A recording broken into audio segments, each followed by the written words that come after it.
This is the CBC Morning Report for today, Friday, June 30th. I am Tisha Hines. Good morning. In our top story, Prime Minister Mia Amor-Motley has made it clear that government has no plan for gender-fluid bathrooms. Describing it as a distraction, she told members of the media that these distractions are out of place. There is a desire on the part of people to use fake news to propagate actions and movements. There is no plan, there has never been any plan, and there will be no plan under my leadership for any gender-inclusive bathrooms or for discussions of gender fluidity in the schools. And we need to be able to stop this distraction by those who have a different agenda and who want to create a construct in order to knock it down. And I've said so already, and I say so now formally as Prime Minister and Chair of the Cabinet, which just finished again. And let us be very clear on this, because these distractions are out of place. We have made it clear as a government that we will not support discrimination against Bajans. And that is why a time will come shortly where we remove that discriminatory part. The court has already taken a decision. They went too far in the judgment of the Attorney General, and we await his formal opinion for how he will correct it with respect to any act against children under the age of 16. But we will speak to that at another time, and therefore I simply just tell you that what was being propagated as a reality has never been, is not, and under my leadership will not be. But we will defend the rights of people as adults. The Prime Minister, who has been engaged in several international meetings over the last 2 weeks, also disclosed that the Deputy Prime Minister and Minister responsible for water, Santia Bradshaw, and a team from Barbados Water Authority will be travelling to the Netherlands to see water conservation at its best and locate technical personnel to help Barbados. Minister Bradshaw outlined their hopes for the trip. Prime Minister has opened up a lot of doors for us in the last few years, and the Netherlands is another one that within recent weeks she has had the opportunity to speak with the Kingdom of the Netherlands, and in particular Delft University. And so we have had preliminary discussions which then led to deeper discussions to try to figure out how can the Netherlands, who is well known for being able to, it's the best in the world in terms of being able to do a lot in terms of water resources. As a consequence, we've taken the opportunity to meet with a number of players there in the sector. So the university has been scheduling a number of meetings with us so that we can speak to a number of the operators. Out of this, we are hoping to be able to get a number of best practices for the Barbados Water Authority. We have to transform the Barbados Water Authority, and I think the best place to start is with one of the entities across the world and the countries across the world that is known for doing this at a particular standard. As PM says, we don't have the luxury of time on our hands, and we have to accelerate the process in terms of raising the bar for the Barbados Water Authority, and so we have to definitely go to where the countries are that have those best practices. So this delegation is also looking to be able to find some technical experts who can complement the existing staff of the Barbados Water Authority. Prime Minister said we need to get at least 2 persons to come back with us. I'm hoping that we can get more, because the reality is in any transition you're going to need the additional hands to help make the light work. And while we have some skills within the BWA, they are often the same people who are being tasked with doing the same things. And therefore we have to obviously strengthen the human resource capacity within the department. Coming up on the CBC Morning Report, the U.S. Supreme Court deals a blow to black college hopefuls.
The United States has ruled that through the Supreme Court there that colleges must stop considering race as a factor in their admission policies, dealing a setback to so-called affirmative action efforts aimed at boosting the enrollment of Black and Latino students at top universities. The top court's decision on Thursday, which President Joe Biden disagrees with, came in response to lawsuits that challenged the policies of Harvard University and the University of North Carolina by claiming race-conscious student admission programs discriminate against white and Asian American applicants. What the president is essentially saying is that this is something that still needs to be considered. In other words, race still needs to be considered in order to ensure that there is a diverse class in future university admissions. What the president is saying in all of this is that essentially there still needs to be a policy in place in admissions processes in order to correct the wrongs of the past. But what the Supreme Court case is essentially done is really undone that mechanism for correcting the wrongs of the past, if you will. What essentially affirmative action did, just to give you a quick historical background, is really tried to correct the inequities of the past in terms of equal access to education, particularly in the South, where brown and black students didn't always have the same opportunities. But the argument of many white and Asian American students was that, look, we are paying the price of the sins of our forefathers, and what has happened with affirmative action is that now there is discrimination against a new group, namely whites and in some cases Asian Americans. And so this is what the challenge was about, and the conservative-leaning Supreme Court agreed with this case. A police officer who fatally shot a 17-year-old in a parish suburb has been placed under a formal investigation for voluntary homicide after the deadly shooting sparked widespread outrage and 2 nights of riots. A community gathered to protest against police brutality. Thousands of people, led by a grieving mother of a 17-year-old who was shot and killed by police on Tuesday. But the largely peaceful march turned violent, with some protesters burning cars and police attempting to disperse the crowds by firing tear gas. Police initially said Nael had failed to cooperate when ordered to stop in the Paris suburb of Nanterre. His family and friends paid tribute to Nael at the march. He is a young man. He's very kind. He's not evil or a hooligan. What the media are saying about him is not true. His mum raised him well. His grandmother we know here around the neighborhood. She's kind and helpful. She loves everyone. The young man left us for nothing. We're not contradicting the state. We are not contradicting the legal or police procedure. Yes, he was driving a car without a license. He tried to flee, but he should not be killed. Police said the 17-year-old drove the car at one of the officers, but this video appears to contradict the police version of what happened. It showed an officer pointing his weapon through the window and appearing to fire at close range before the car rolls off and crashes to a stop. En l'état des investigations et des éléments recueillis, in view of the state of the investigation and the details collected, the prosecution considers that the legal conditions for the use of the weapon are not met. President Emmanuel Macron held a crisis meeting denouncing both the shooting and the riots that followed as unjustifiable. Clearly, the emotion that comes with the death of a young man calls for contemplation and calm, and it's what the government has constantly called for. I think this is what should continue to guide the next hours and the tributes. Nevertheless, his words haven't stopped thousands of people from protesting what many say has become a systematic zero-tolerance policy carried out by French police, especially against those from poor and minority communities. Officials are deploying tens of thousands of police across France, including 5,000 in the capital, Paris alone. The police officer involved in the shooting has been arrested and charged. The The 17-year-old victim is the second person to be killed in such circumstances this year and the 15th in a year and a half. Many are hoping that calls for justice can finally be answered as quickly as possible. Well, it's time for us to preview what's coming up on Morning Barbados. We'll have the Barbados Employment and Entrepreneurship Foundation coming through. Also, we're going to talk to you about how CARICOM will be celebrating its 50th anniversary. The segment, The Power of One, with C.O. Williams Construction, is back today as we continue to feature wonderful young people who are part of that company, and we're reaching out to Abajan Afar, who's not that far. She's actually here with us in Barbados. We're going to update you on the World Skills Barbados 2023 ceremony, tell you a little bit about the winners, and it's the Friday morning breakfast party as we get in the crop over mode. So we'll have a performance for you, Mix It in 5 with DJ Chili, who will be here live in studio, and we also are going to be sharing with you some interviews, telling you all about what's coming up this weekend as we look forward to the launch of Crop Over officially tomorrow. That's all coming up at 6:30 on Morning Barbados. But next, more news, sports, and weather. So stay with us.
Barbados has issued a call on member states of the International Labour Organization, ILO, to embrace and ratify Convention 190 on violence and harassment in the world of work.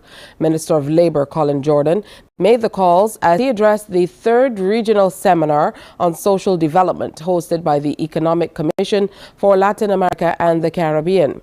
He revealed Barbados had ratified the convention last year. If we are to have inclusion, we have to address issues of violence and harassment in the world of work, and that convention speaks also specifically and directly to gender-based violence and harassment. And so we've been very involved in that. Mr. Jordan also says Barbados is ensuring it has the legislative backing to support inclusion and removing inequalities in the workplace. In the last years, we have implemented legislation to counteract discrimination in all its forms. We've added to our safety and health at work legislation regulations that give clarity to some of the provisions of our Safety and Health at Work Act. We are also in the process of making some changes and improving our protection of wages. No counterfeit notes on the new Barbados currency, and the central bank is pleased with the performance of the new polymer notes in circulation. That's the word from Acting Deputy Director Currency at the bank, Alvon Moore, after the local currency was adjudged Best New Series at the Reconnaissance International's Regional Banknote and ID Document of the Year Awards in Nassau, Bahamas. We are proud of the international kudos we've received. Our public education campaign was a finalist at the International Association of Currency Affairs Excellence in Currency Awards. And the notes themselves won Best New Banknote Series at the recent High Security Printing Latin America Conference. The bank officials said the new notes are also working well in the marketplace. We are very pleased with the performance of the new polymer notes so far. There are already 6.3 million polymer notes in circulation, and we haven't received any counterfeit notes from the series. In addition, there have been significantly fewer mutilated notes than we've traditionally seen with paper banknotes. Prime Minister Mia Amor-Maudsley says Barbados will join its CARICOM neighbours in celebrating the 50th anniversary of the regional grouping with a public holiday. Next Tuesday marks 50 years since the signing of the Treaty of Chaguaramas, establishing the now 15-member CARICOM.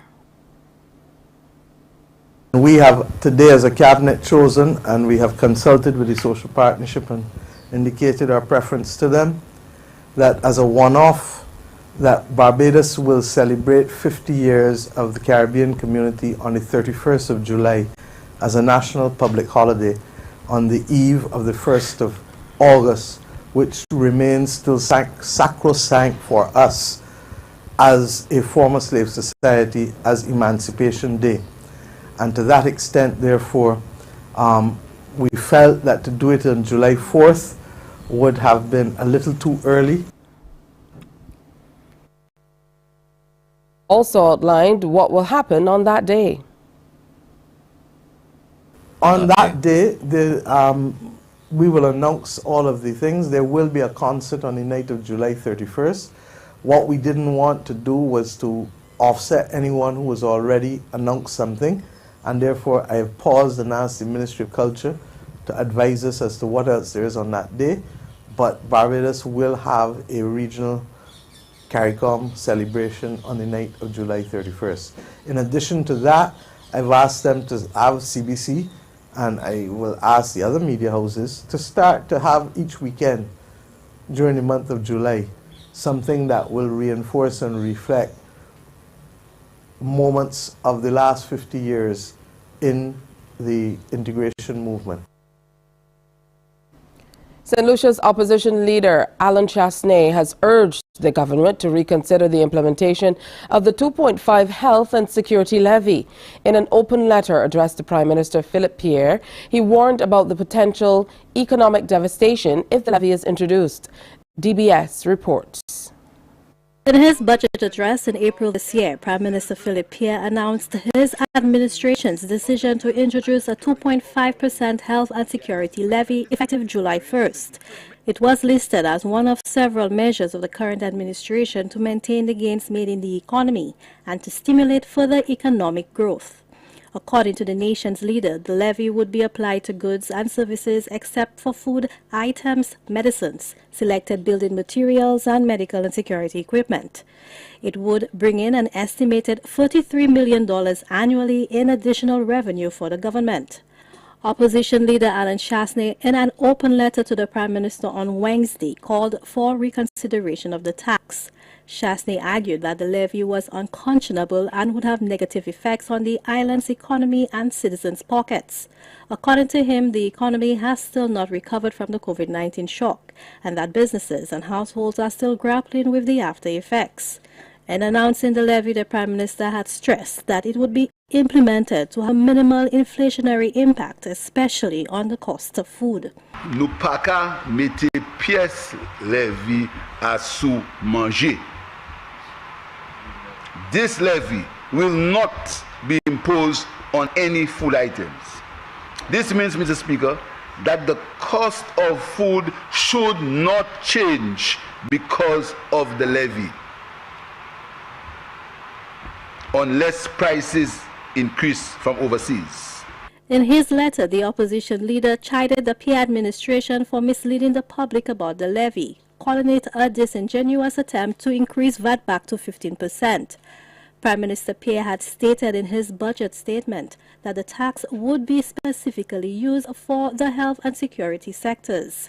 This new health and security levy is also intended to allow every citizen to contribute to the pressing needs of the health and security of our nation.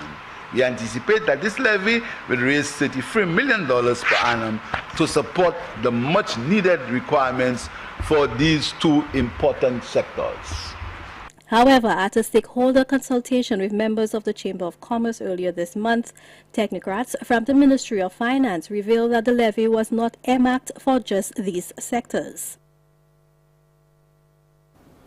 Guyana's government is working on new legislation to modernize the criminal justice system and better provide justice. This update is from Attorney General Anil Nandal. We hear more from NCN TV. The Attorney General Chambers is working on several bills to modernize Guyana's criminal justice system. Among them is the Criminal Justice, Plea Discussion and Plea Agreement Bill, which is intended for the prosecution and defense in certain cases to sit down and work out a settlement appropriate to the principles of justice. That mechanism was highlighted as one of the means by which we can bring greater speed to the system and to the criminal legal process. We can reduce the backlog. We can save a lot of resources while at the same time maintaining an acceptable and just and fair and legal regime of sanctions. The Attorney General says works on this bill, as well as the abolishment of preliminary hearings bill, are complete, and the bills will be presented to the Cabinet and subsequently the National Assembly.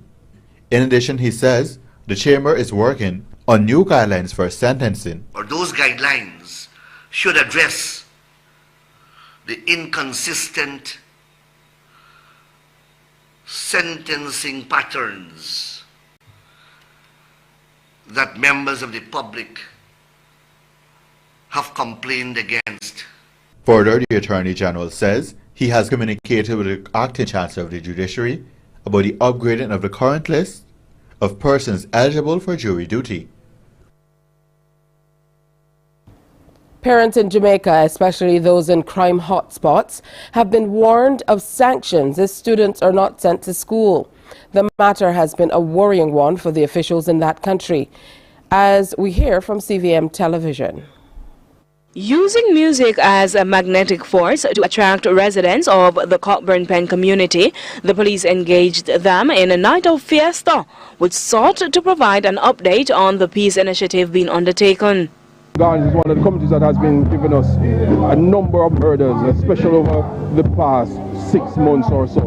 And so it was deliberate that we come into this community this afternoon after experiencing a period of peace, after the arrests, after treating with numerous situations. We felt it was time enough. SSP Manderson says over 500 people showed up, and he is looking forward to the continued support from everyone to be better able to forge the aspired peace the community yearns. While it's early days yet, we still call upon our stakeholders, we still call upon the citizens, we call upon the businesses, the residents, we call upon even the young men who are involved in criminal activities to come on board on this peace initiative. Come on board, come talk to us. If you believe that if your name is being called for you to come and see the police, come and see us so that together we can go forward. Because at the end of the day, gang conflict and wars in community does not benefit anyone. It doesn't benefit anyone. But social interventions can't always be about fun and fanfare. A balance must be established with an opportunity to educate. As such, SSP Stephen McGregor warned parents who are not sending their children to school of possible sanctions. We know that there are a lot of children here in Cockburn Pen who are not going to school. You know that. We know, because the due diligence has been done. and there are citizens who are talking. And guess what? We are going to arrest the parents who are not allowing the kids to go. And it is not a joke. We are serious. Let's take a quick look at sports. Barbados have won their first gold medal at the ongoing 14th CAC Games in El Salvador as Chelsea Tuak won the women's shortboard final yesterday. Tuak was clearly the best on show with a score of 14.03 as second-placed Havana Cabrero of Puerto Rico totaled 12.60. Tuak says she's proud to contribute to Barbados' success at the Games. It was a very tough final today, but I kept fighting, kept believing, and got my waves right at the last 7 minutes of the heat. So I'm really, really proud. This is the first time surfing's in the CAC Games, and I loved feeling like a bigger part of a multi-sport Team Barbados, and glad to bring it home for you all, and thanks for all the support. This is Barbados' second medal at the 2023 Games, following the bronze by Jabali Breedy in boxing. Meanwhile, in women's hockey, it was a tough day for the Barbados team as they drew their second Pool B game 1-1 against Puerto Rico. It was just 3 minutes before the end regulation time when Captain Ayana Wilson found the net in the 57th minute to earn Barbados the draw. The Barbados women now sit in second position in the Pool B behind the Dominican Republic. In swimming, Jack Kirby has qualified for the final in the men's 50-meter freestyle as he was third in Heat 4 and eighth fastest overall in 23.37 seconds. Danielle Treasure made it to the B final of the women's 200-meter backstroke as she was 10th fastest in the heats in 2 minutes 25.42 seconds. Luis Sebastian Weeks also made it to the B final of the men's 200 meters breaststroke after finishing 9th overall in 2:22.90. And in wrestling, Adrian Maynard didn't get out of the quarterfinals of the men's Greco-Roman 77 kilogram category as he lost to Emmanuel Benitez of Mexico 8-0. Let's take a look now at the weather. The barometric pressure stands at 1014.4 millibars. It's 27.1 degrees Celsius. The relative humidity stands at 82% and the winds are coming out of the east at 20 kilometers per hour. General condition partly cloudy with slight haze. Sea conditions for Barbados today: moderate in open water with swells ranging from 1.5 to 2 meters and increasing. And here's a look at how your tides roll in.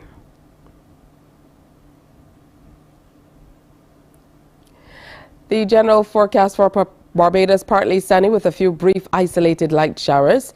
And as we move into the evening periods and get ready for that long weekend, clear with cloudy periods with the occasional breeze, scattered light to moderate showers is what you can expect. Here's a look at a few select international cities. Definitely warming up across the world.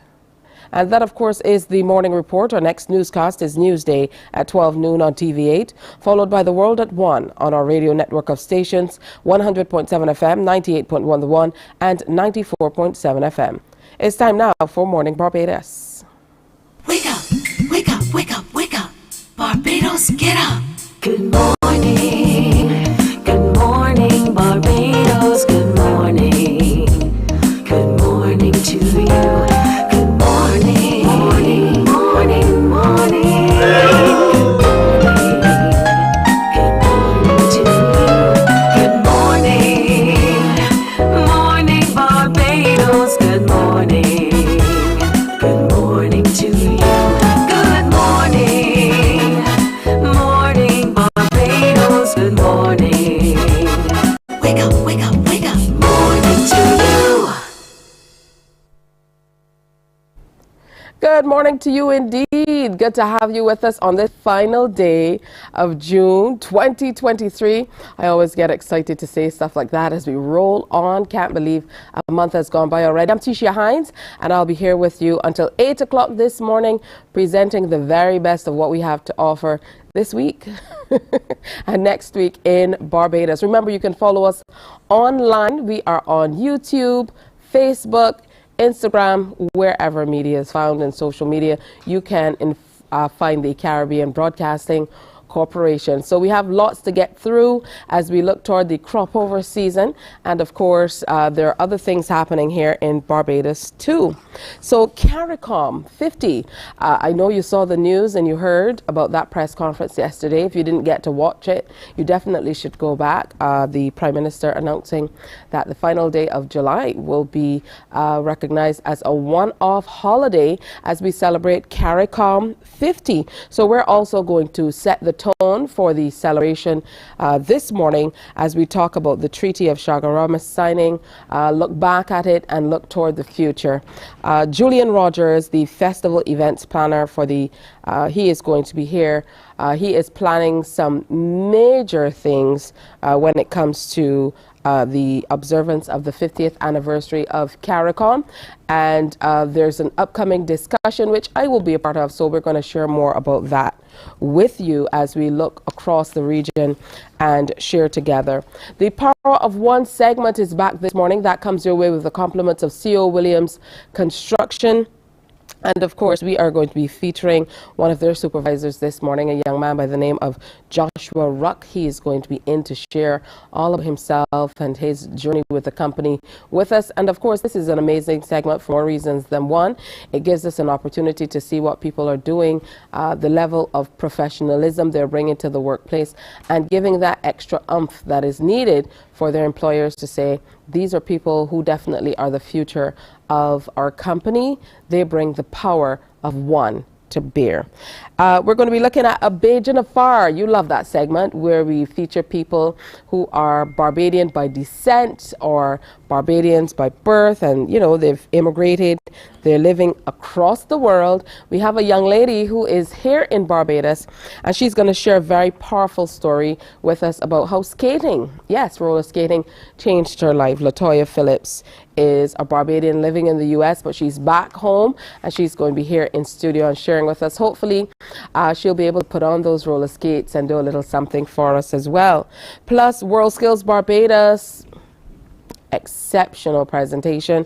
We have something amazing for you. Holly-Ann Lamking is the winner of the Barbados car painting. She was the only girl in that category, and we're going to be talking to her this morning. So congratulations to all of the young people who won the World Skills, and we'll be going on to represent Barbados, but we are going to pay particular attention to her. This morning is the Friday breakfast party, as we've been doing for Crop Over. So you know, it will be DJ Chili for the Mix It in 5. That gives you an opportunity to listen in for 5 minutes. And then, of course, you tell us by sending in your emails. You let us know how many songs are in the mix down. So you write the songs and the names of the performers and so on, and you get a chance to win. We, of course, will share with you who won last week and share the names of the songs and performers in the mix down that DJ Chili did last time around. Of course, we have that Morning Barbados Friday breakfast party coming your way with the very best wishes of Schweppes, Coca-Cola, no sugar as well, and Dasani water. All right, so they are, of course, bringing that to us in association with them. So thanks for their kind wishes.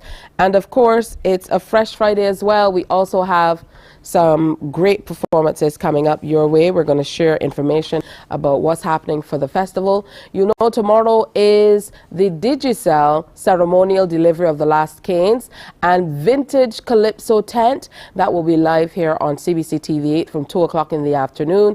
It also will be live from 2 on Q100.7 FM. So make sure you tune in or listen in to be a part of that celebration. So you're going to hear more about that too. But our very first guest this morning is a guest from Barbados Entrepreneurship Foundation. Celeste Foster now joins us. So good morning and welcome. Good morning, Tisha. Good morning, Barbados. It's nice to be here this morning. It's wonderful to have you with us. So I know that you have some business training coming up that you'd like to share a whole lot more with us about, because now is the right time to really get out there and get your skills going and flowing. With so much happening across the world, the prospects are endless. Thank you. We have our community challenge. Last year it was called the Summer Challenge, and it's for persons between the ages of, I would say, 16 if you're not going back to school, and 30. And it is a 6-month program with business training started on July 18th and running all the way to November 23rd. There will be a series of training sessions. Phase 1 is start the business. Phase 2, build your business. Phase 3, refine the business. And stage 4 is business readiness. And our participants, our challengers, will be going to various markets. They will have networking opportunities, and they will be winning prizes, cash prizes, as well as opportunities to participate in some markets in December and early next year. All right, so let's delve into how we can get involved. So you can get involved by signing up. You can go to our Facebook pages, Barbados Entrepreneurship Foundation, the $20 challenge, or you can go to our ID page, BEF 246 challenge, and you can sign up. You may also call some of our partners, the Barbados Trust Fund and Fund Access, or the Barbados Workers Union, and they will also sign you up. Now, I know that this is not the first one, and there's been quite a buzz about it. So how has it been received in the past, and have you been able to achieve all that you hope to at the Barbados Entrepreneurship Foundation, in that you're hoping to develop that sense of entrepreneurship and enterprise throughout the community? Well, the last session last year was actually very well received. We were able to give birth to approximately 13 businesses, all of which are still running today, and they employ 47 persons. So we are very happy that we have been able to achieve that particular mandate. The goal of this program is to supply the business development agencies with talent that they can develop them within 12 to 24 months, so that persons will be in functioning businesses in that short time period. Can you share one or two of the success stories coming out of this challenge? Sure. We had Green Bouquets, which is a business that creates lovely leafy greens and edible flowers, and Green Bouquets was one of the winners in the 2022 edition. We have Organica, and they produce from Young and Royal and produce actual cereals from using their wood, their sun drying oven, and they produce cereals. They would have been at AgroFest this year. And there is Follicle Fuels, a young man who makes hair products. So that would be 3 of the businesses that we have been able to bring into being. There is also Low Tides Luxury Soft Furnishings, and they would have placed second, and they are also still functional. They make household accessories. Let's talk now about the collaborations that are necessary to make this happen, because I would imagine there are a number of organizations or people who have to work in tandem to be able to move from the place where you have this input into a business, because usually people don't think that you can really get a business off the ground with, say, $250 to the point where people then are making these businesses, these small businesses, sustainable. Excellent question. So what happens is we work with our development partners. Our development partners being Export Barbados, Trust Loans, Barbados Workers Union, COB Credit Union, Fund Access, Sagicor Cahill School of Business. And we have a couple new ones this year, but we're just waiting for them to come on board. So for instance, we have this package where it is an immersive package. You get to have a mentor, you liaise with business development officers, you get your loan, and you are walked through the entire process from how to start the lending process, and you get to pay back your loan during that process. There is also the opportunity to network with fellow entrepreneurs, the opportunity to meet people that could be potential buyers. So and going to market. So for instance, one of the winners will go to like cloth at Christmas time, or when Skyma has their expressions of independence, and then you have Manifest or that is put on between the BIDC and the trust loans. And accompanying all of this, Fund Access has sponsored a webinar series which will take persons through all of the statutory registrations required, all of the information required with regard to going to a market. Do I have all my health stuff in place? Setting up my business. What are the fire and safety requirements? The mental health requirements, the technological and insurance requirements. So it is a very comprehensive program providing leadership, thought leadership, training, and the hand almost in an incubator-like space. And then these participants transition into the portfolios of our partners so that their growth can continue. That sounds like a very, very intense program indeed, to be able to get them, present them as rounded entrepreneurs or business people as they move forward. Now, it's interesting that you mentioned how all of, these agencies and various organizations are coming together, because I've found that there's been a thrust by quite a few entities, least of which is not Barbados Trust Loans as well, to encourage entrepreneurs to form that type of cooperative mentality. Is that something you're looking toward as well? Because I've found with small business people kind of getting into their groupings, it really helps to make their businesses a little more sustainable. That's exactly what this program is about. The genesis of this program is because our business partners said they were not seeing sufficient youth under 35s entering the business pool, the business stream, or if they did, they were not quite ready. So this is to work on that particular gap we have. The first phase where we teach them fundamentals, the first 5 weeks of the program is actually a group assignment. So they have to do team building and they have to look at their time management. And research has shown that working together makes the process so much easier. So we are very focused in the first phase of teaching them how to learn to work together. From the second phase on, they are able to break out into their own businesses. But a fundamental component of the program is collaboration and networking, because no one person can successfully build or run a business. So let me go back to Green Bouquets. Green Bouquets would have been a young lady with an idea, and we had a young man who was a farmer, and then somebody who was an accountant. And so the three of them kind of lent their skills so that her business could be formed. And then she had three other people come on board. So her team was actually a team of 7. So all of the teams that you heard me mention who have been winners actually had more than 2 persons on board. Now, I know that innovation is what it's all about. It's about innovating, bringing new and exciting ideas. Are there any particular sectors or various industries that are capitalizing more than others in the challenge?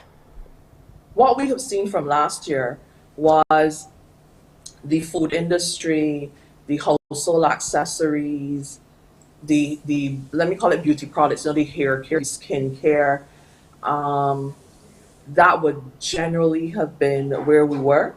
But the food industry, we had retail, we had manufacturing, and the manufacturing was in different areas. The Green Bouquet is a little bit different than the cereal production, which is the manufacturing, and then we have people making cheesecakes and that kind of thing. This year, we are starting to see farmers. We've started to see hair braiders, and people in the arts. So we are seeing a little bit of a shift this year, but we have no particular sector we focus on. Every single business, you have an idea, you start a business and you think you need help. You don't have an idea, but you are willing to get into business. This program is for you. It certainly sounds that way. So let's reinforce what people need to do, where they can go, what the deadlines are to be a part of this major challenge that's coming up. You know, the only downfall for me is that I'm out of that age range. So perhaps you'll have one. Actually, know that you've mentioned that we have had people as in the age range of 50 plus who have started to register. I'm not there. No, I'm saying so. We've gone from 16 to 50. That's the range we're seeing registering. All right, good stuff. We're not here, and our partners have said, let us not turn anybody away. As long as you have the time, as long as you have the commitment, as long as you have the passion, and you're willing to work with others to develop your dream and your goal, we are not going to say no. To contact us, we go to our Facebook page, Barbados Entrepreneurship Foundation, our Instagram, BEF246 Challenge. Online, it would be the https bit.ly Community Challenge Registration 2023. And registration closes on, we say, July 10th, because there's some persons who've asked us to extend it for just a tad. So you go online and you are able to register. I also want to say thank you to CBC, who's come on board as almost a by making a donation to our program as well. So thank you to the team at CBC. Always want to make sure that we are definitely a part of what's happening in the community. So I was a little misguided because I saw it said it's about building a culture of enterprise amongst youth between 18 to 30. So that's what I was talking about when I said I'm not in that age range, but I'm happy to hear that people a little past that can get in there as well. So congratulations on the challenge, and you definitely should come on back and let us know how things are going. It's wonderful to see that so many agencies have partnered with you to ensure that we're getting into the communities and sharing and giving people opportunities, which is most important. Thank you so much, Celeste. Thank you so much. Have a good day.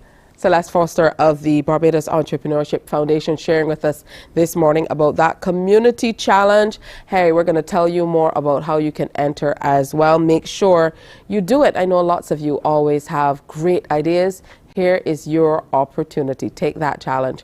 We're going to take a break and come on back. More on Morning Barbados as we get ready for the Friday breakfast party with the compliments of Coca-Cola, No Sugar, Schweppes, and of course, Dasani. Stay with us.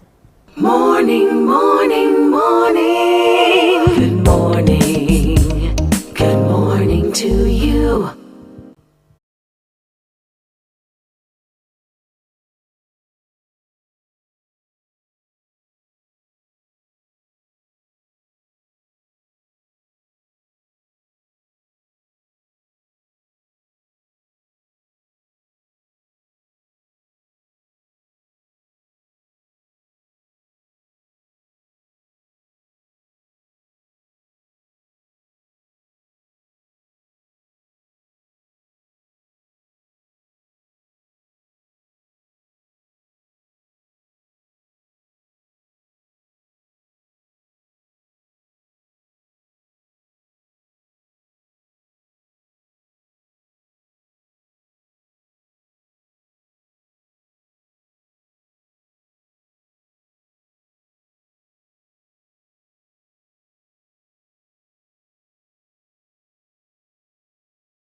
It's the official start to the 2023 Cropover Festival with the Digicel ceremonial delivery of the Lost Canes and Vintage Tent from Heyman's Factory St. Peter this Saturday, July 1st. And the best part, you can experience it all in real time on CBC TV 8. Immerse yourself in the grandeur and splendor.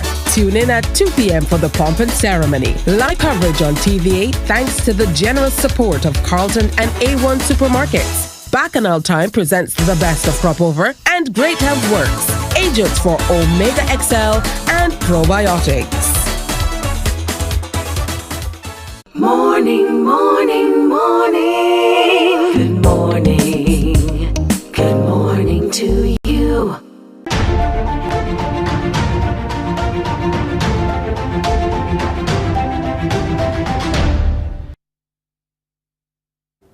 Welcome to The Power of One, the segment where we highlight how one person, what they do, the attitude they bring can make a difference. It's brought to you with the compliments of C.O. Williams Construction Limited. And today we're featuring another young man who's a part of their team who is making a wonderful difference in the world of work and certainly across the island as he embodies their theme, moving the earth to please. Let's welcome Joshua Ruck, a supervisor at C.O. Williams Construction Limited. Good morning. Yeah, good morning. You guys are looking so shy, but here's the thing. You look so young.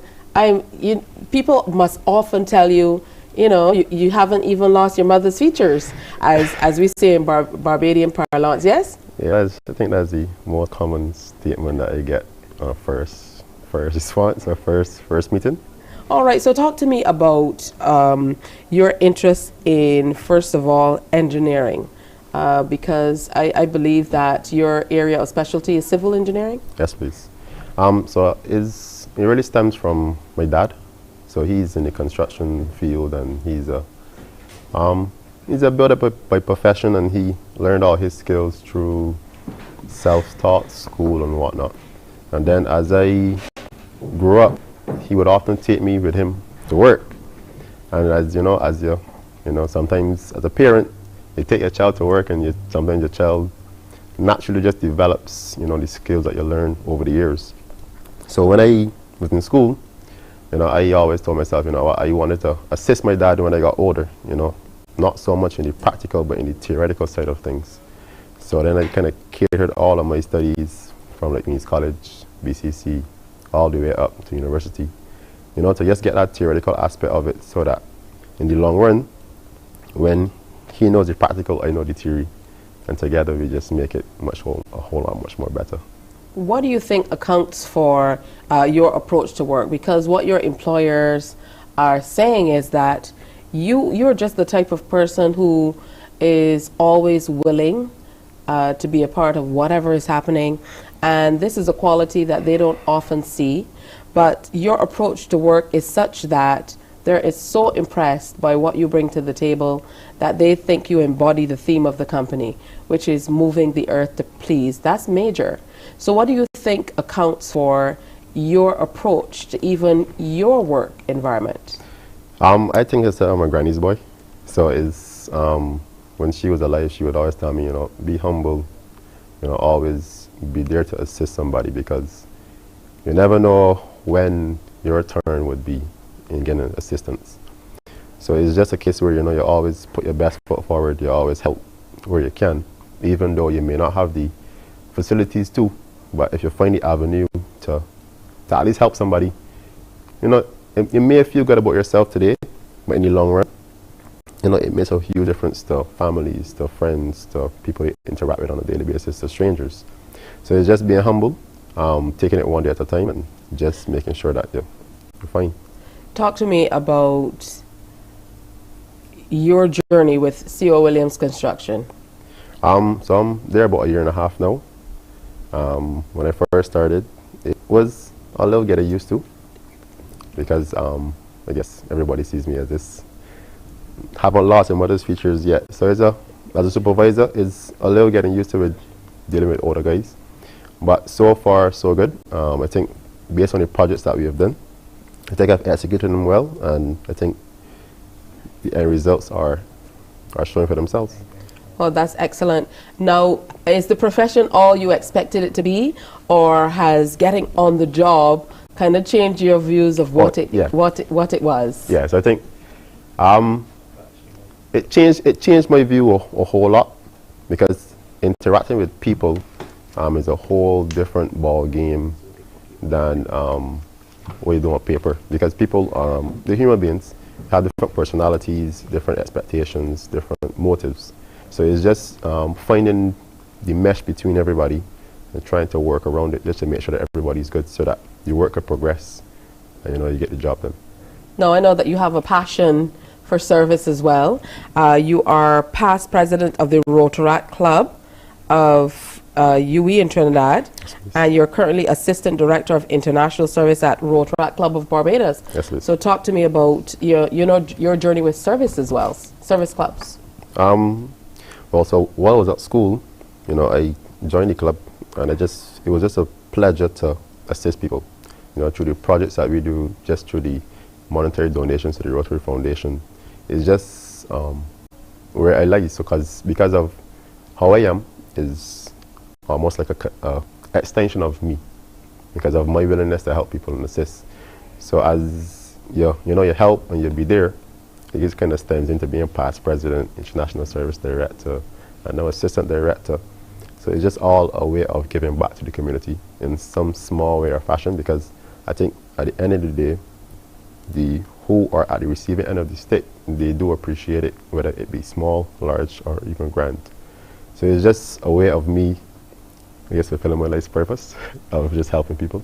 That's wonderful. You also live by a certain mantra, which I think is truly admirable and is very important as we approach every single day. And I dare say that's probably what adds to your success, which of course is, you say, put God first and your best will be enough. Yeah, I always say that. Sometimes people as human beings, we always disregard our best efforts. I mean, if your best is coming second in the race, that's your best. I mean, try harder again, but as long as you give of your best, the end result shouldn't matter so much. It may affect you in the long run, but as long as you give yourself wholeheartedly, I mean, you could only give so much. And as long as you give it, you give God the glory, and then He makes it all possible. All right, that is excellent, and that most certainly is good advice for everybody listening, in all areas. I love what you said. If your best is second, then that is, of course, your best. I absolutely love that. Now, in terms of what you like to do for leisure, fishing. You are truly a young old man. Yeah. I mean, it's not the most popular pastime, but I just find it's relaxing. You may catch a fish today, you may catch none tomorrow, but it's just, it helps build patience.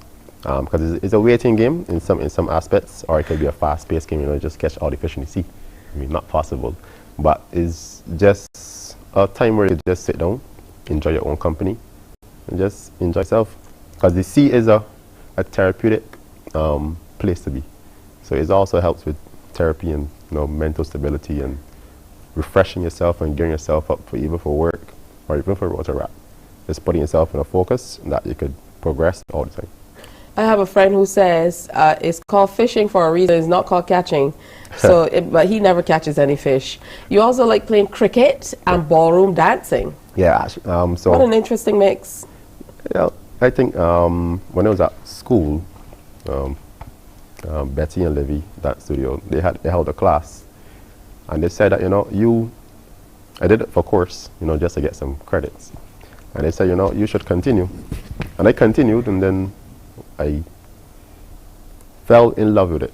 So everywhere I go, I just put in a few dance moves every once in a while, just to refresh the body and refresh the mind. And cricket, I do love cricket, so I do play in the C.A. Williams charity matches, just assist wherever I can. I'm not a avid cricketer. I mean, not the greatest, like Arthur Silvers, but I do try and put my love into it every time I play. Oh, that's excellent. And I know that age must often come into play. As you mentioned, the fact that you do, in fact, look so young is another story. But I mean, it's so wonderful in this segment, and we really must thank C.O. Williams Construction for highlighting young people and the positive contributions they're making to Barbados generally, and their company specifically, you know, as young people who are coming out of the school system and really excelling. So has your age ever played a role in your approach to work, what you do, and how you portray yourself?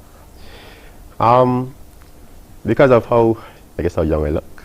So I need to, in most circumstances, people perceive me as 20 years old, 18 years old, sometimes 16 if they do desire. But I'm actually 27 years old. And as a result, I think, you know, you said that age is not necessarily maturity, but because of my stature and because of my frame, I think you need to just put yourself in a commanding position to either command your room or even in terms of supervising, giving orders and have it being executed according to plan. So you just need to bulk up yourself 10 times, whereas you're not bulked up, so that you could, you know, command your room. How do you feel about the fact that your company feels like you embody the general theme, the general thrust of C.O. Williams Construction, which is moving the earth to please, and they've gone to the point where they're saluting you this morning for your contribution to the company? I actually feel very honored. Accidents do happen, and we all do make mistakes in life, but to be acknowledged today is a great accomplishment for me, because it just shows how much people appreciate you, even though you work every day, you give your best. Sometimes the small things do matter, and this is overwhelming in some regards, but I do appreciate every aspect of it. And finally, your advice to any young person from your alma mater, Queen's College, or the University of the West Indies, or someone who's going to work with mom or dad and thinking, you know, I'd like to be like my mom, I'd like to be like my dad. What advice would you give them in terms of how they should approach education and life in general? I think I would say your passion, as long as you're passionate about something, put your best foot forward. It's not easy, it's not the easiest path to take, but as long as you cater yourself to making your dream possible, don't give up. Life is a curveball. It's not a straight shot. So just don't give up and continue to excel in everything. You may make mistakes. Failure is inevitable at times, but the bottom line is not to give up. All right, Jonathan Rock, supervisor at C.O. Williams Construction, who embodies their general theme, moving the earth to please, and he is who we salute today on behalf of C.O. Williams Construction as bringing the power of one. Congratulations, Jonathan. Thank you. We'll be right back as we continue sharing more about wonderful people all across Barbados doing amazing things. Stay with us.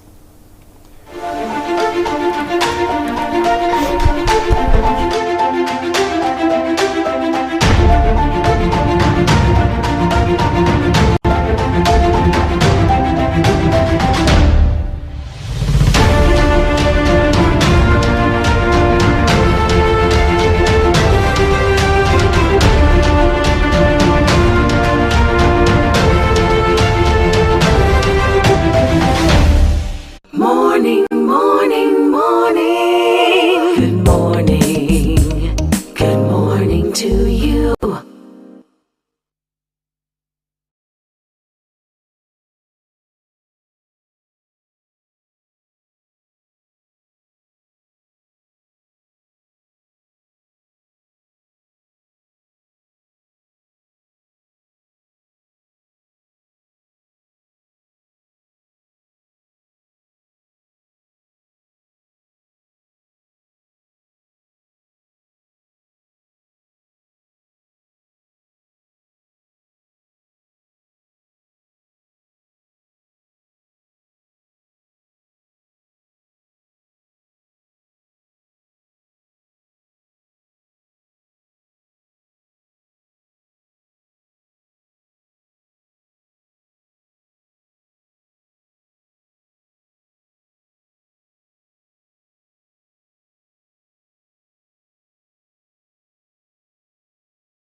Morning, morning. Good morning.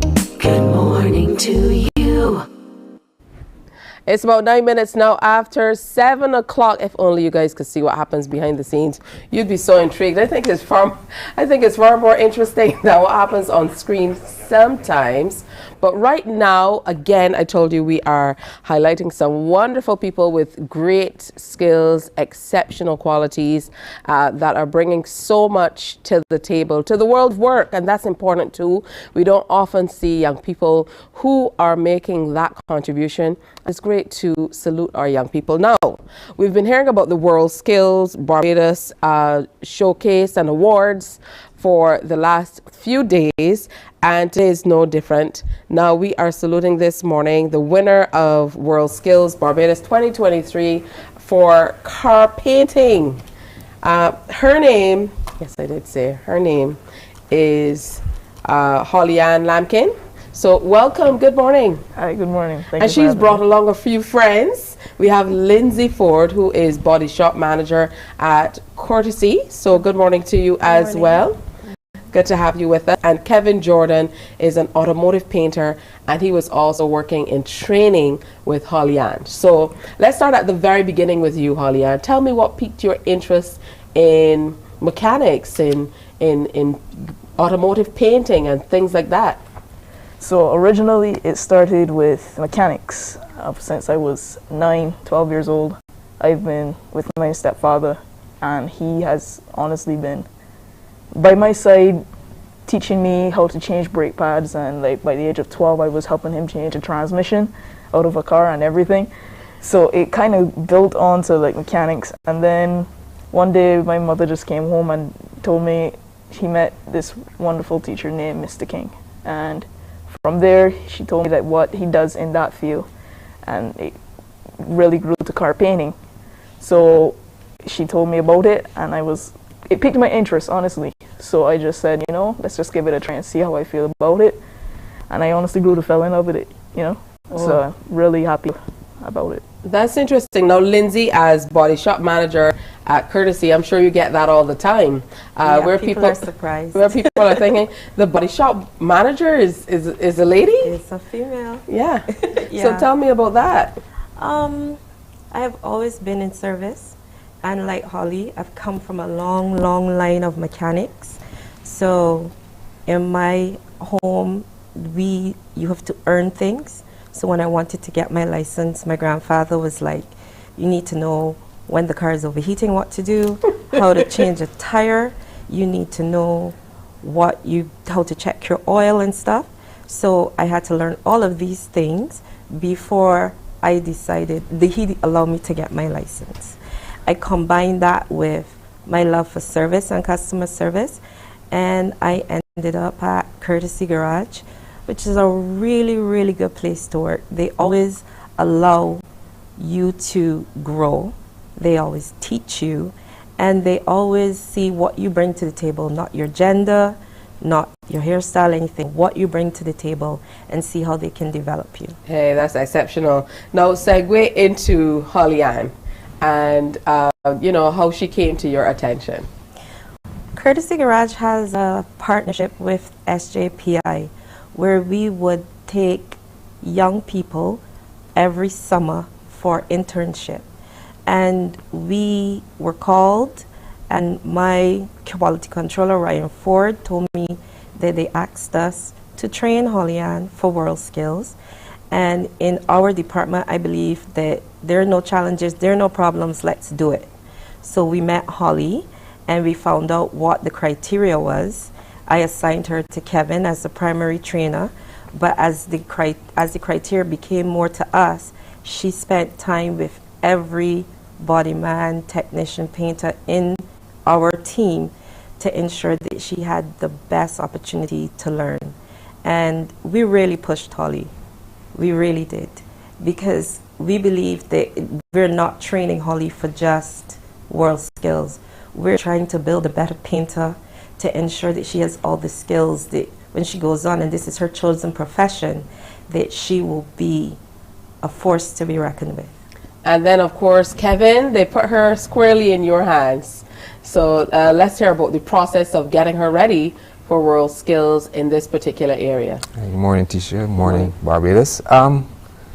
That process started a mere 3 months ago, actually.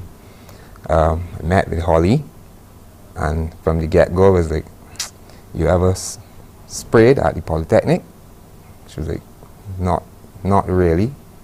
So it was okay. We had to literally jump in at the deep end because of time constraints. So it was hands-on, so panels to spray, tools, and away we went. And she grasped it obviously with both hands. Both hands and feet. She went head on to the move daily, so we wanted to get her accustomed to using the tools, the materials. Then we graduated, learning the techniques. So I had to assess and see, well, what guns she was comfortable spraying with. Then we worked on that. And so she tagged along with me in the booth, and I showed her, well, the reasons for doing everything, setting up the cars, the panels, the process from masking, cleaning up, everything that it takes to get the car ready before spraying. And away we went. I showed her, she asked a lot of questions, and she was very receptive to everything I was showing her. I even let her spray a vehicle, in building confidence, because you need to be confident when all eyes are on you in competition. So that was all part of the strategy. All right, excellent. I'm so excited about it. And of course, we're able to show some of the process as we talk about it too. For you, Holly Ann, what was it like? It must have been nerve-wracking. He sounds like a real taskmaster. Honestly, yes, it was nerve-wracking at first, but the more you put your mind to something and the more you have a passion for something, to me, it flew, honestly. Because, yes, you went in there nervous at first, but then the more you go into it and the more you get a groove for what you're doing, I just, went and moved with flying colors, honestly. Oh, that's excellent. It must be, feel really good to have come to the place now where you have indeed won the World Skills Competition. Yes. So congratulations to all of you, especially those of you at Courtesy who dove in. Mm-hmm. Both hands and feet. Both hands and feet. according to Kevin, to ensure that you could win. What was it like? We were kind of waiting as well, because we invited you because you were the only girl in the competition, if we're honest. But, we were on the phone last night saying, has she won yet? Has she won yet? So we were kind of, looking and waiting as well. So what was it like when you finally heard that you'd won? Honestly, it was kind of like a weight lifted off my shoulders, because, you go in and feel nervous, and then you're like wondering, oh, did I win? And having to wait for results was probably the most nerve-wracking part, in my opinion. But honestly, when I heard my name come up as first place, it was just like, wow, if I could do it, everybody else can do it, especially women out there. So I'm pretty excited. That's excellent, because I know that you now know Jordan as your, Kevin Jordan as your mentor, and that means a lot. Mm-hmm. Especially, as young people going into workplaces, there aren't always people who are welcoming and who make young people feel welcome. And I say that with, no apprehension, because I experienced it myself. Mm-hmm. So I know sometimes as young people coming into workplaces, there are people who, they feel almost like your competition. Mm-hmm. So, me, I'm not training, I'm not sharing my skills, I'm not teaching all I know for you to come and replace me. That's often, what you see. So it's wonderful that you were placed with people who did not take that stance and who have taught you hand and foot. I'm not letting it go.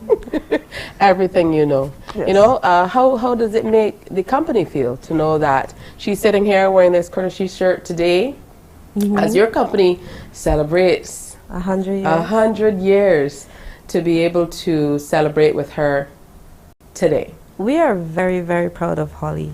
Holly had the full backing of the entire company, the entire management team. We always believe that we can pass our knowledge on to young people to ensure that we contribute to Barbadian society.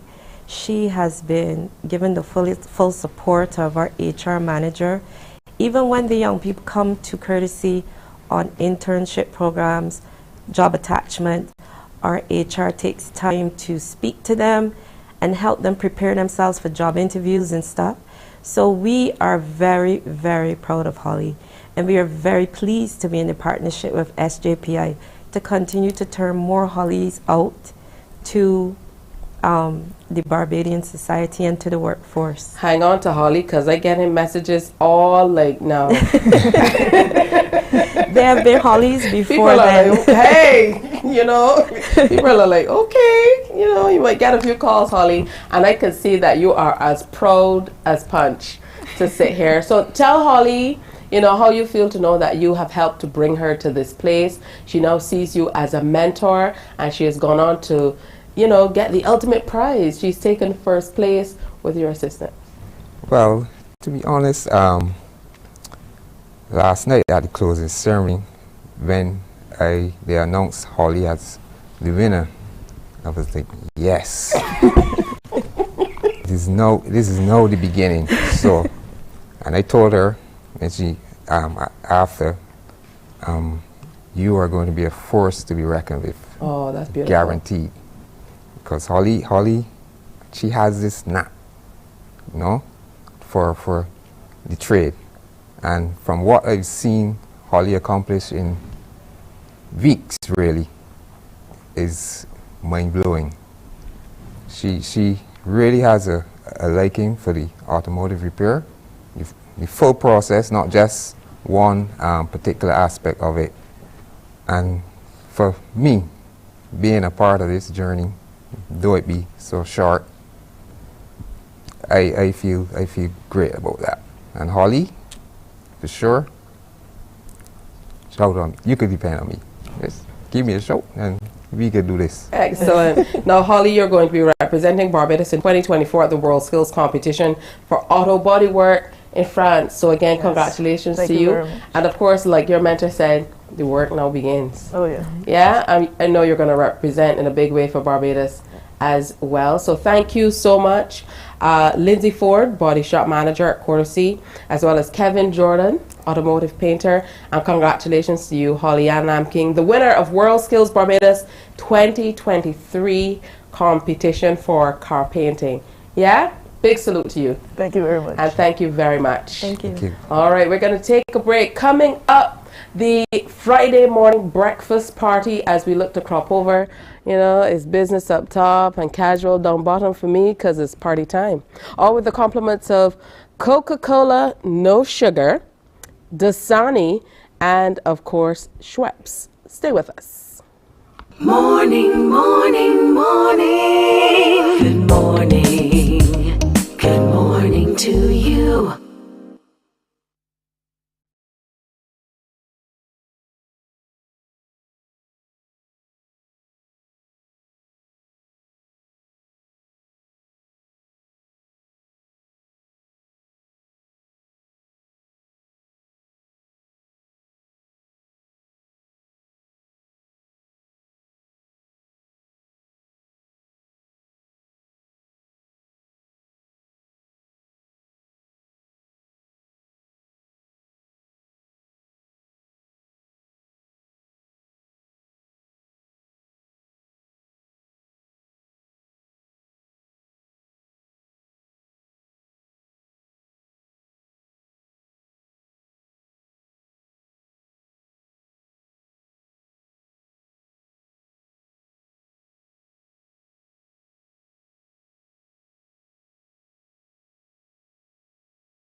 It's the official start to the 2023 Crop Over Festival with the Digicel ceremonial delivery of the last canes and vintage tent, from Heyman's Factory St. Peter this Saturday, July 1st. And the best part, you can experience it all in real time on CBC TV 8. Immerse yourself in the grandeur and splendor. Tune in at 2 p.m. for the pomp and ceremony. Live coverage on TV 8 thanks to the generous support of Carlton and A1 Supermarkets. Bacchanal Time presents the best of crop over and Great Health Works, agents for Omega XL and probiotics.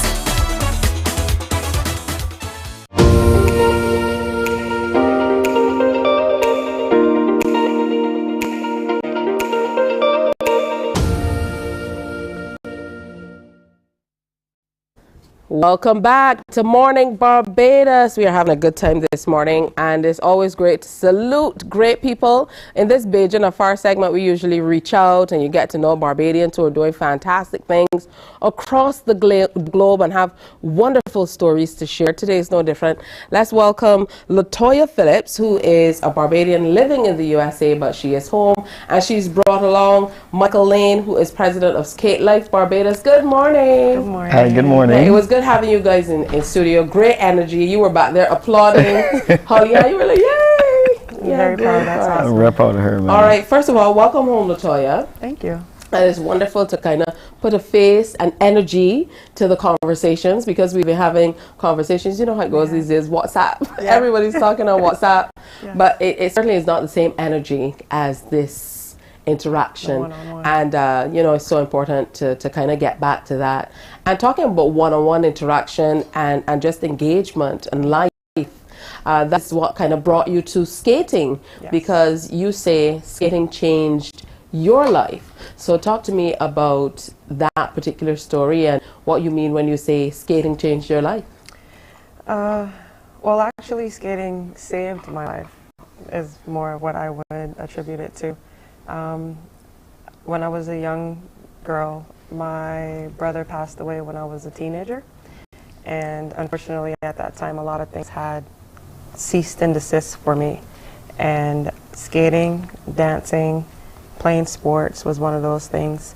And lo and behold, it's been a long journey, and it took 20 years for me to come out of what I have declared was a depression, but it certainly didn't feel like it until I came across skating.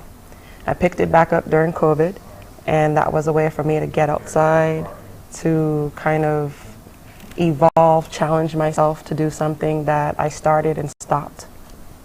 And at that time, I was only about 10, 11 months into skating, and I was due for a trip to come back home to visit and have a family reunion. And I brought my skates with me. I did not want to leave and be away from the opportunity to skate. And having done that, I was introduced to Mikey, who at that time, it was 246 Just Skate. Yeah. And the community was relatively small and just now starting. I did not anticipate there being a community on the island at all. I just figured to bring my skates and to find an opportunity where I could, and was very blessed to have the opportunity to have met Mikey, and it's been wonderful ever since. Oh, that's wonderful news. Now, you know, I don't just want to skate past, no pun intended, talking about depression, because that's major. Mental health is something that we truly need to take in hand and be far more deliberate about. So, you know, we'll deal with that as we go on, but I just wanted to acknowledge the fact that you said that, you know, what was happening in your life brought you to a place where you felt like you were in depression for, did you say 20 years? I did. That is major. Yeah. And then for something that we can see as recreation, like skating, to be able to bring you to a place where you feel like it brought you out of it. It did. That's something that we need to acknowledge. Thank you. I'm happy to hear you declare that boldly.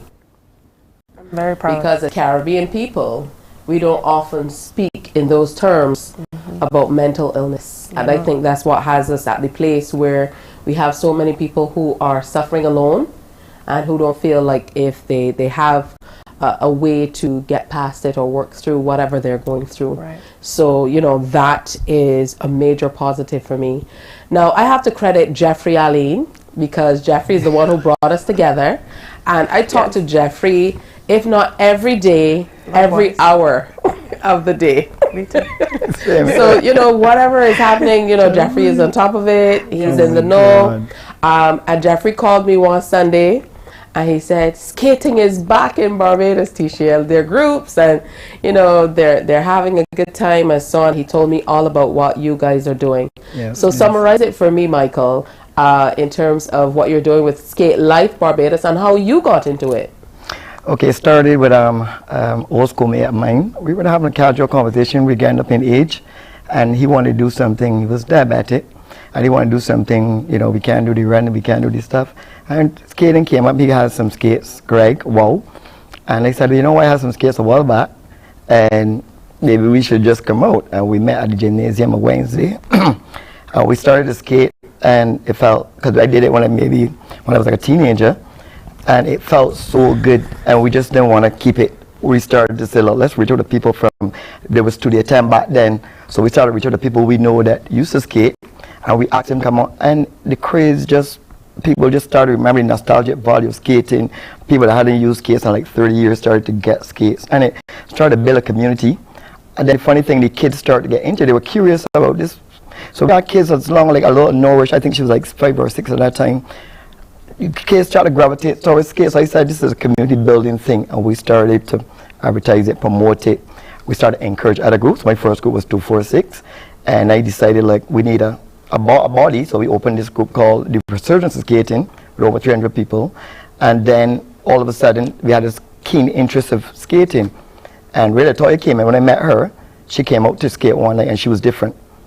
For instance, I saw her skating, her style was different. And when I introduced myself to her, I realized she has so much to offer Barbados in skating. So, because we wanted to keep it not only local, we wanted the regional, international. The idea of her being an ambassador for us, because it's growing in the United States as well. Being an ambassador for Skate Life Barbados, that will help us to get out there, especially with tourism. She would tell you what she's working from that end. So that's how the whole thing came together. Excellent. So he's giving you that cue. Tell us. Yes, I've been honored and blessed to be named the ambassador for Skate Life Barbados, and I'm currently associated with several groups back in California, and many of us, we travel to different cities and states to skate. One group is called the West Side Rollers. We love to travel and pick up additional techniques and skill levels that we can that are in different areas, and due to that, I had this brilliant idea once I was able to talk to Mikey, was basically to have the skate community back home come to this island. I wanted them to come and experience Barbados and see it the way that I see it, and love it the way that I do, and be proud of the people, the culture, the sport, be able to just soak it in and share. And we've been working very, very hard as far as bringing part of my skate community, about 50 people next year, to come and skate with Skate Life Barbados and our sister groups as well, to continue to push the community, the love of the sport. It's a family-based environment. It's wonderful activity for all generations, and it's just an amazing, positive atmosphere to be a part of, and anyone can do it. Oh, that's wonderful. Separate and apart from that, if you can separate the two, you know, how has your trip? Because it's a trip home. How has it been? It's been spectacular. From the minute I landed, Jeffrey has made sure that it was and is a memorable trip, and it's no place like home. I love it every time I come back. But this trip in particular has been very special to me, because I've been able to connect with the skate community. Just only last year I was kind of lingering around. I hadn't been embraced yet, and I was able to have that this year, and it feels amazing. It feels just like home. Yeah, I just see how you know, the eyes light up for both of you when you're talking about skating, you know, even if you had to explain how it makes you feel. I saw in the videos, We were looking through your tons and tons of videos with the skating, and I see that you brought the skates. I did. Why are you hiding them behind the table? Come, take them out. I brought a pair, and this is actually my 5th pair of skates. 5th pair. I've only been skating for 2 years now, and this is one of them. I'll take out the other, and I absolutely love it. Naturally, when I go somewhere, I have to make sure that I have them with me, and they're just a part of me. Like, there's no other way. When I lace up, I am most happy. I am free. I'm able to express myself, and I'm able to do that with a body of people that feel and are capable of doing the same. All right, Michael Lane, president of Skate Life Barbados, and Latoya Phillips, Barbadian living afar but doing fantastic things here in Barbados. Where can we find you, Michael? Because I know there are a number of people out there always looking for wonderful things to do with younger people, and as you mentioned, Latoya, it's this cross-generational thing that can be done. It's something you can do with your children, with your grandchildren, with your neighbors, with friends. Yes. So where can we find you, Michael? Well, fortunately for us, we are at Foundation School on Wednesdays and on Sundays. But since we started, we have like almost 9 groups. So every day you can find some place to skate. There's this 246 Just Skate. There are Kuiman. I think there are Saturdays and Sundays. There's Good Skate Cruisers, and those are in the IV, and they're on Wednesdays, Fridays, and I think on Mondays. And then you have Independent Skaters, and they're usually on Sundays and Saturdays as well. So almost every day of the week, you can find some place to skate in Barbados. And the groups are growing tremendously, and as I said, there's a whole family-oriented thing.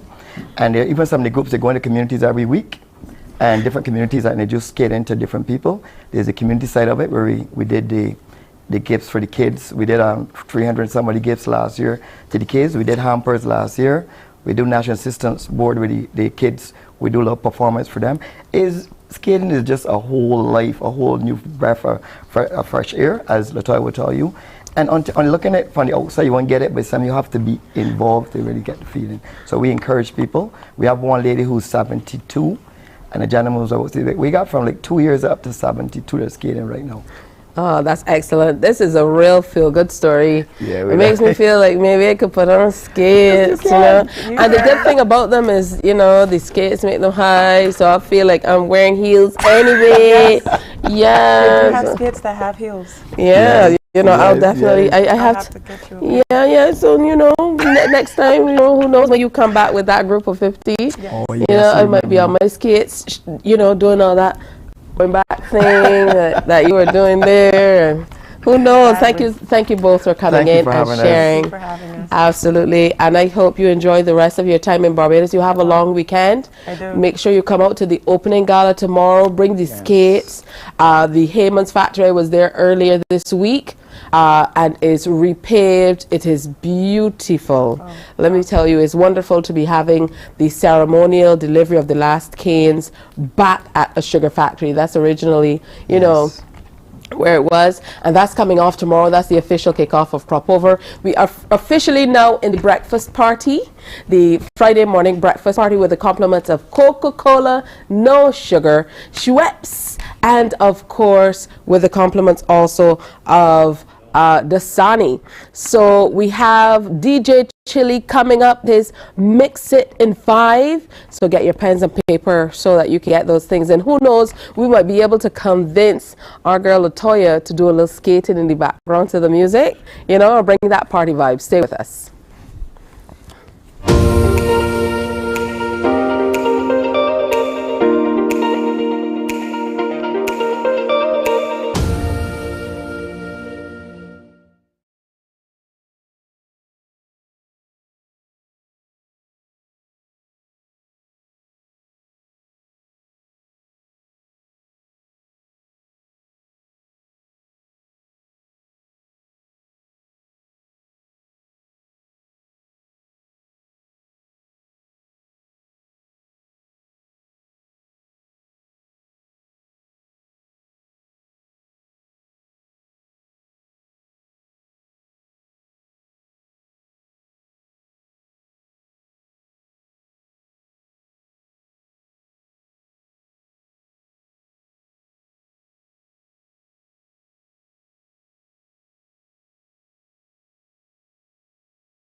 morning, morning. Good morning.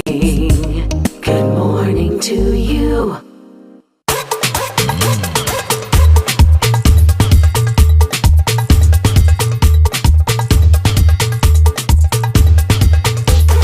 So we're inside the Friday morning breakfast party here on Morning Barbados with the compliments of Coke, no sugar, Dasani, and of course Schweppes. So make sure when you head on out today, you get your nice refreshment to go, whatever you're doing. And it's pretty warm outside, so you definitely want to hydrate, and you have the options with Coca-Cola, no sugar, with Schweppes for your chasers, and of course Dasani to get your water up.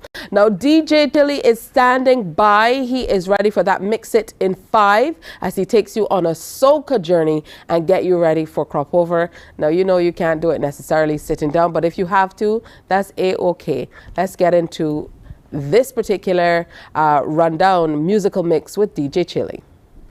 Thank you, Tisha. It's time for Mix It in 5. Soca me chili. Got to go down low. Keep it turning down low. Patrice again. I am your jail instructor. Come let me work out with the dance. Get ready now to move your structure. Possession and motion now.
she over.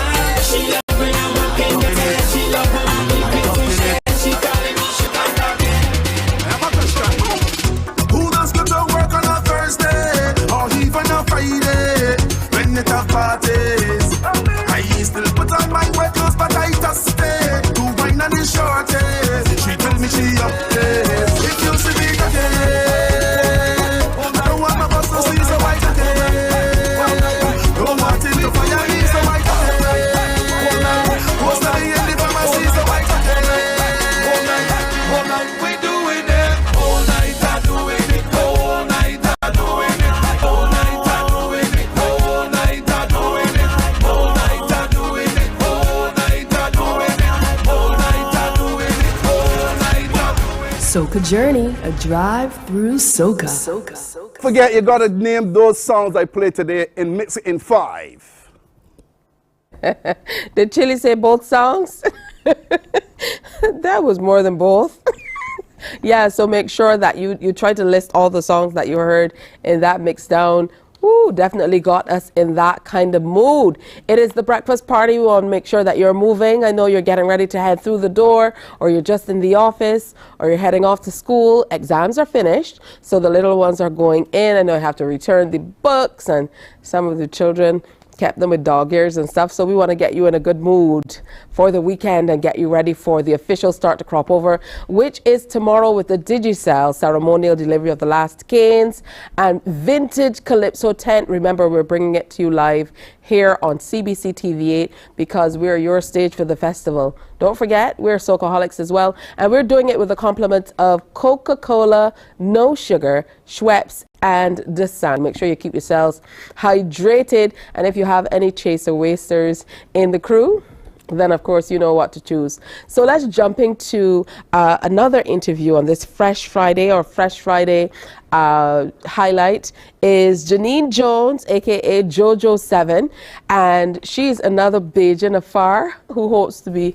a Bajaneer, but she's been here for the last few months anyway. So good morning to you, Janine. Welcome. Day. Thank you so much. Jojo. Yes. Yeah. What's your preference? Should I call you JoJo7? You can call me Jojo. Okay, Jojo. I like that. So talk to me about your love for music and the arts generally, because you're a former dancer, you're a choreographer. You love making music. I know you're making your foray into Crop Over 2023. So that's arts all round. Yes, it is. Yes, I am a music lover. From birth, my mother, my father, they always loved soca music, calypso music. You know, they played it within the house. Every time I would come here, my aunt, she would take me to all the tents when I was a little girl, take me to the stadium to watch the Kahablapa and all of those things. So, music is my life. Yeah, so talk to me about this song that you've written for 2023, and you term it the Women's Anthem. Yes, it is. So talk to me about it. It's written by you as well. Yes, it is. It is a song that I decided to make for my sisters, all the women out there that was going through things. We were having a lot of my friends, a lot of my girlfriends were going through a lot, and I decided to just write something so that we could have something positive for the season, something uplifting, and help us to, carry on. Because when we're out and we're about and we're having a good time, sometimes, those things are still in the back of our mind, the rent, our health, our families, and things like that. So I wanted to create something that will help to uplift our women and help them to feel good throughout the season and beyond, and sing the song and just feel good about themselves. Trust me, when the audience hears the song, they're going to know why I love it. Good. It truly is an uplifting song. Now, you're hoping to fully move back to Barbados. Yes. You have your citizenship, so congratulations. Of Barbadian parentage, so a Barbadian dad, a Vincentian mom, who got married here and then immigrated. Yes. What was it like growing up in that household? You mentioned they played the soca music and so on. Did you always feel like, I'm Bajan, I'm Vincentian? Yes, I always felt that way. And then my father always made sure he brought me here from a baby, so the culture is just so embedded in me. Yes. All right. Let's delve into the production of the song, because it was written and produced by Rick on drums. That little fella, Yes. he is doing things. Yes, he sure is. Recon drums. Recon is, probably early 20s. I believe 19. He's only 19? Only 19. Oh my goodness. Yes, he's a Putting some superstar. age on him. But talk to me about what it was like working with him. It was really great. I needed help with the song, so I called Satis. And Satis said to me, I have someone for you that's perfect. And we went to High Order Studios, and I met Rakon there, and he already had the track for me. He had it laced to everything, and it was so great working with him. He's a pleasant soul and very professional, communicated well with me, and I'm really proud of this tune and what he's done to make it flourish, because it was just my words, but him making that track for me just really helped to bring it to another level. What are you hoping for this crop over season with this particular ladies anthem? I am hoping for all of the women throughout the Caribbean to know the song, feel the song, understand the song, love the song, sing the song, dance to the song. I'm also hoping for performances so that everyone can get to hear it and enjoy themselves at the different shows and parties. And yeah, that's what I'm hoping for. All right, so good stuff. I don't think I should delay this any longer. When we want to hear wonderful music, we don't say we're going to talk about it.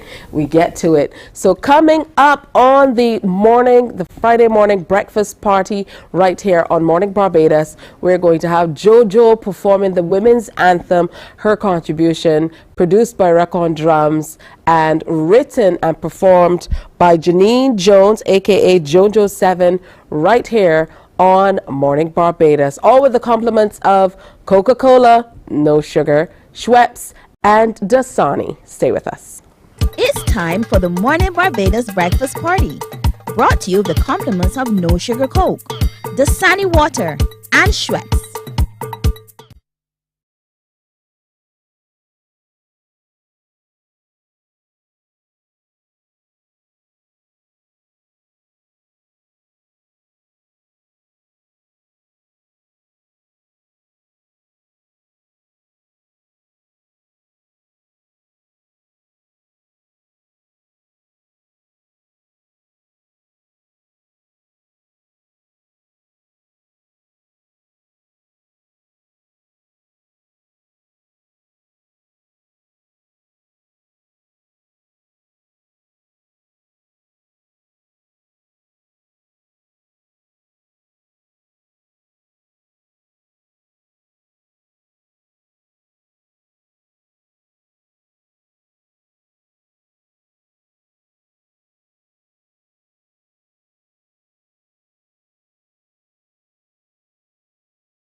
Time for the Morning Barbados breakfast party. Brought to you with the compliments of No Sugar Coke, Dasani Water, and Schweppes.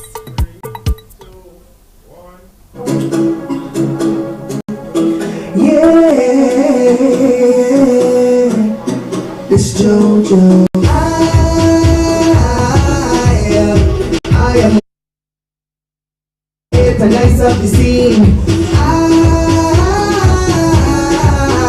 I am blessed, I'm a goddess, and oh yes, I am blessed. I am love and I bring life. I am mother, sister, and wife. I am mighty, I am strong, and I go on and on and on. Everything for me and my family, that is how it's got to be. Cause when all are we good, I'm happy. Many things sacrifice to make everything alright as we push through the day and night. We vibe, we strive, we illuminate with light. We nurture the ones in need. We look good, smell sweet, just walk up bad and we're fancy. So you got to respect we. I am woman, I am a queen, and I combo here to nice up the scene. I am pressed, I'm a goddess, and oh yes, I am blessed. I am love and I bring life. I am mother, sister, and wife. I am mighty, I am strong, and I go on and on and on. All my women dealing with stress and strife, believe me, you will survive. God is guiding us through, hold on tight. As we go through it all, the rises and the falls, we smile and we still stand tall. We fight, we strive, we get through all the time. Cause the Most High defending we. We look good, smell sweet, just walk up bad and run country. So you got to respect we.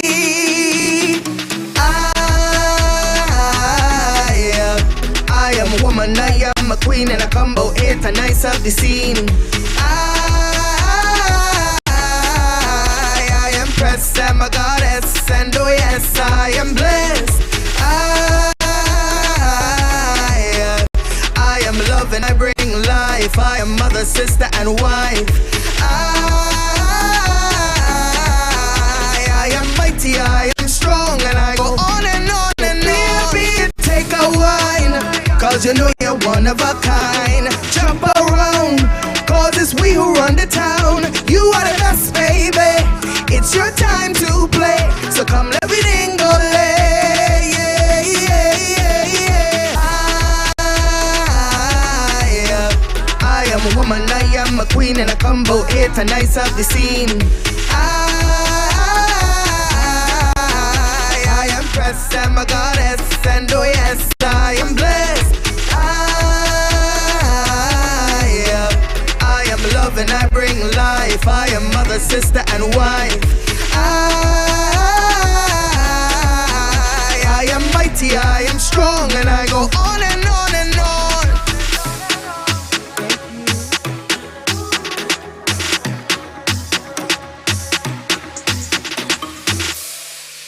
Yes, thank you so much, Jojo. What a wonderful way to bring the curtain down on today's presentation of the Morning Barbados breakfast party with the compliments of No Sugar Coke, Schweppes, and of course, Dasani. That's it from us. Remember, you have to email the list of songs for the Soca Journey DJ Chili Mix It in 5 for a chance at a prize. And we expect to see you tomorrow at Heyman's Factory for the Digicel ceremonial delivery of the Last Canes and Vintage Calypso tent. It will be a show that you won't soon forget. It's going to be live here on TV8 from 2 o'clock in the afternoon and live on 100.7 FM from 2 o'clock as well. Kimberly and Jaquila will be bringing it to you, and we are going to make sure that we bring all the action here on TV8 too.